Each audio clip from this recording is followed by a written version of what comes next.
Hello दोस्तों, आपका स्वागत है हमारे चैनल चैंपियन जैद पर। मैं हूं आपका दोस्त मोहम्मद जैद।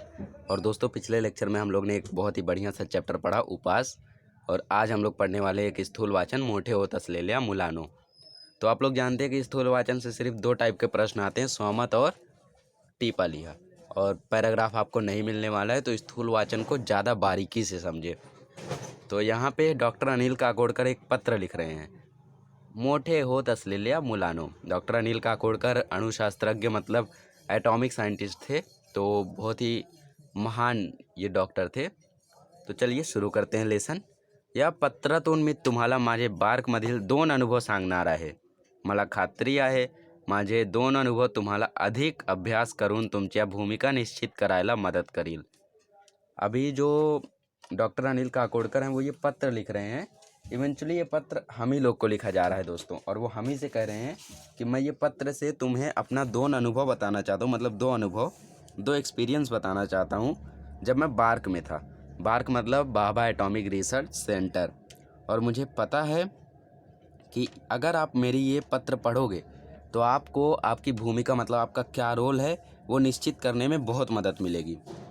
तर मुलानो, आधी मी माझे 2 अनुभव सांगतो। ठीक है बच्चों, मैं अपना दोनों अनुभव भी आपको बताता हूँ। हे दोन ही अनुभव मी कॉलेजला संपूर्ण, मतलब ये दोनों जो अनुभव है वो मेरा बार्क मतलब बार्क में जाने के बाद था। कॉलेज का अनुभव ये नहीं है। बार्कमध्ये ट्रेनिंग स्कूलला गेलो होतो तेव्हाचे आहेत। जब मैं बार्क में गया था तब का अनुभव है। अरे हो, बार्क म्हणजे काय, ऐसा प्रश्न तुम्हाला पडला असेल। सांगतो।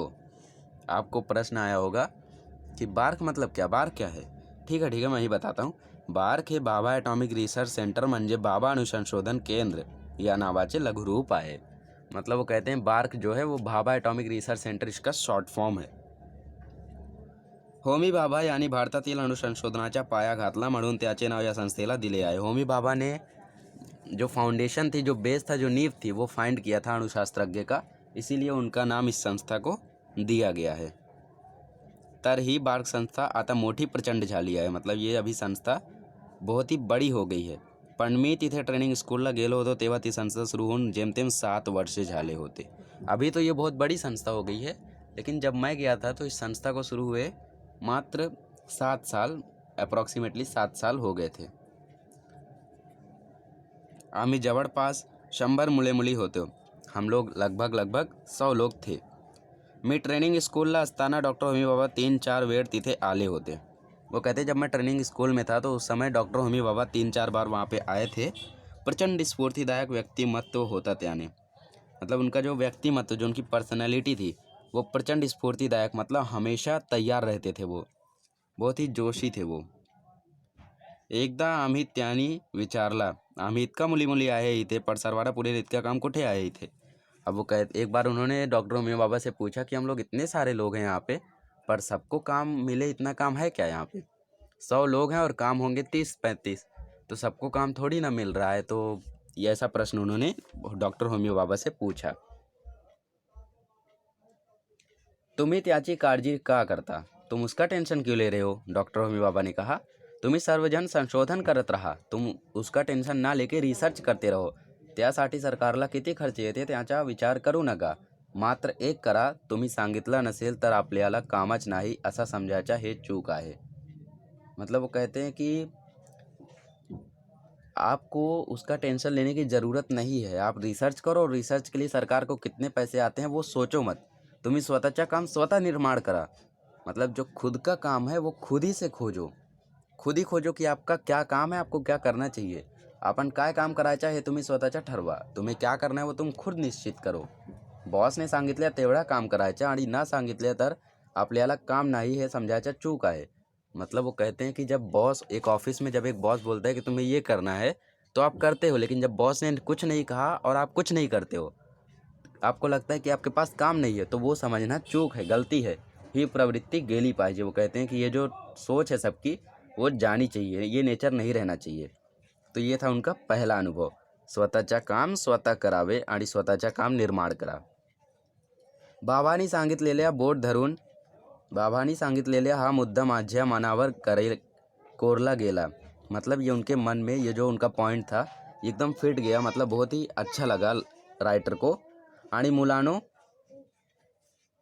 मुलांनो स्वानुभवाने सांगतो, एकदा हे लक्षात आला ना तर sky is the limit. Boat धरून चालवण किंवा दिशा दाखवण हे पहिले 8-10 वर्षापर्यंत ठीक आहे, आवश्यक ही आहे. मतलब वो कहते हैं मुलानो, अगर तुम ये बात समझ गए, बच्चों अगर तुम ये बात समझ गए तो स्काई इज़ द लिमिट, मतलब आसमान में कितनी भी डिस्टेंस हो हम लोग उसको हासिल कर सकते हैं. ऐसा डॉक्टर होमी बाबा सबको मोटिवेट कर रहे हैं. पण अंतिमतः स्वतःला सक्षम करता आला पाहिजे, ऊर्जा मिळवता आली पाहिजे आणि स्वतःचे मार्ग शोधते आले पाहिजेत. मतलब कि अपना ऊर्जा मतलब ताकत कैसे लानी है वो आपको आना चाहिए, खुद का रास्ता कैसे चुनना है वो आपको आना चाहिए. ये सभी चीज़ें आपको आनी चाहिए, तब हम लोग स्काय को लिमिट बोल पाएंगे. आता दूसरा अनुभव सांगतो. अब जो दूसरा अनुभव है वो बता रहे हैं. ट्रेनिंग स्कूलमधील प्रशिक्षण संपवून मी बार्कमध्ये इंजिनियर म्हणून जॉईन झालो. अब जब ट्रेनिंग उनकी ख़त्म हो गई वहाँ पे, तो बार्क में इंजीनियर बन के ज्वाइन हुए. और वहाँ पे उन्होंने कहा, उनको मेटलाइजिंग प्रक्रियेवर मतलब मेटलाइजिंग पर काम करने के लिए कहा गया उनको. आमच्याकडे त्यासाठी यंत्र सामग्री होती, उसके लिए जो चीज़ें लगती वो सब चीज़ें वहाँ पे थी, पण आज तक उसको किसी ने यूज़ नहीं किया था. मी यावर काम करतो, पण यासाठी मला एक वेल्डर व एक फॉरमनची गरज आहे. अब वो कहते हैं कि मैं ये काम करने के लिए तैयार हूँ, लेकिन मुझे एक वेल्डर चाहिए और एक फॉरमन चाहिए. फॉरमन मतलब हेल्पर. तेव्हा मला सांगण्यात आले, तुला आता काहीच मदत मिळणार नाही, तुला स्वतःलाच सर्व करावं लागले. मतलब इनको तभी कहा गया कि आपको कोई मदद नहीं मिलने वाली है, तुझे खुद से खुद का काम करना है. वरिष्ठांची आज्ञा म्हणून मी सुरुवात केली. अब जो सीनियर्स ने कहा उसकी बात मान के इन्होंने काम की शुरुआत की और फटाफट उन्होंने वो काम पूरा भी कर दिया. और ये जो बात थी ये सीनियर्स तक पहुंची. हे करूया ते करूया असा बर्च काय काय म्हणाले आणि मग विचारला. अब फटाफट इन्होंने जब काम ख़त्म कर दिया तो सभी को लगा कि भाई इसमें कुछ तो बात है. तो सभी ने पूछा कि अब बता तुझे क्या चाहिए, तुझे वेल्डर मिलेगा, तुझे फॉरमन मिलेगा और जो भी तू मांगेगा वो मिलेगा, यावर मी म्हणालो. जब ऐसा पूछा गया तो लेखक ने कहा कि मुझे कुछ नहीं चाहिए, मैं खुद से सब काम करूँगा. तेव्हा ते म्हणाले. अभी उन्होंने कहा, काम सुरू करण्याआधीच लोक काय काय मागण्यात करतात आणि या वृत्तीमुळे आजपर्यंत ते काम झालेलं नव्हतं. यंत्र सामग्री थी पर किसी ने यूज़ नहीं किया था, क्योंकि लोग शुरुआत में लेखक की ही तरह मांगे करते थे और जब इनको कहते थे कि नहीं मिलेंगी आपको ये चीज़ें तो वो काम नहीं करते थे.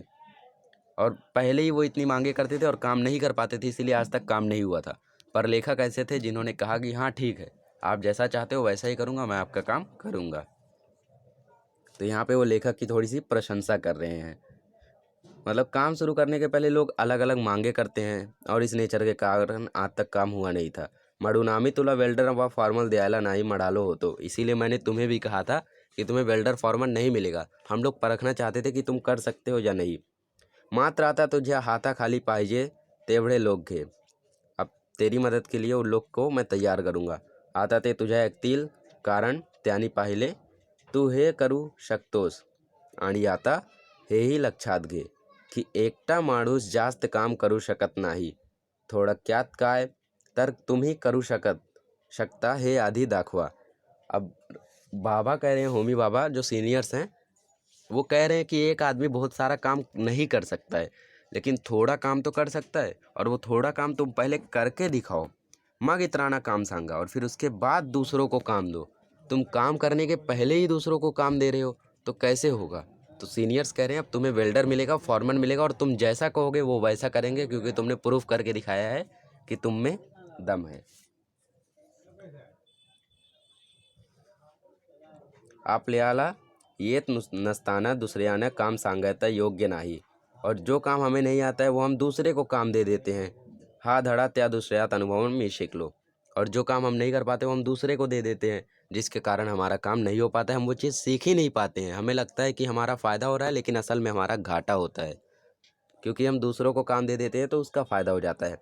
और ये लेसन राइटर ने दूसरे अनुभव से सीखा था. तर मुलांनो, जवळपास 50 वर्षापूर्वीचे हे 2 अनुभव मला आजही खूप महत्त्वाचे वाटतात. 50 साल हो गए, लेकिन फिर भी मुझे जो अनुभव है, वो जो चीज़ें हैं वो मुझे आज ही बहुत ही इम्पॉर्टेंट लगती हैं. यातील आशय तुम्ही आताच नीट समजून मतलब अच्छे तरीके से इसको समझो और मोठे होण्याचे प्रक्रियेत तुम्हाला त्याच्यात फायदाच होईल। और जब तुम बड़े हो जाओगे तो जो तुम आज सीख रहे हो, जो तुम आज कर रहे हो, उसका फ़ायदा ज़रूर होगा याची मला खात्री आहे, इसका मुझे यकीन है। तो दूसरा अनुभव इनका ये था की स्वतःच्या काम स्वतः करावे और पहला अनुभव स्वतःच्या काम निर्माण करावे। तो मुझे उम्मीद है दोस्तों कि इससे आपको बहुत सारी सीख मिली होगी। आपको भी लगा होगा कि हम लोग भी खुद का काम खुद नहीं करते हैं, कभी कभी हम भी दूसरों से अपना होमवर्क करवाते हैं, लेकिन हमें खुद करना चाहिए। और ऐसा नहीं है कि स्कूल से होमवर्क नहीं मिला तो नहीं करना चाहिए, खुद से होमवर्क बनाना चाहिए। तो मुझे उम्मीद है आपको लेसन समझा होगा और फटाफट हम लोग 2 दिवस पढ़ेंगे नेक्स्ट वीडियो में। आज के लिए बस इतना ही।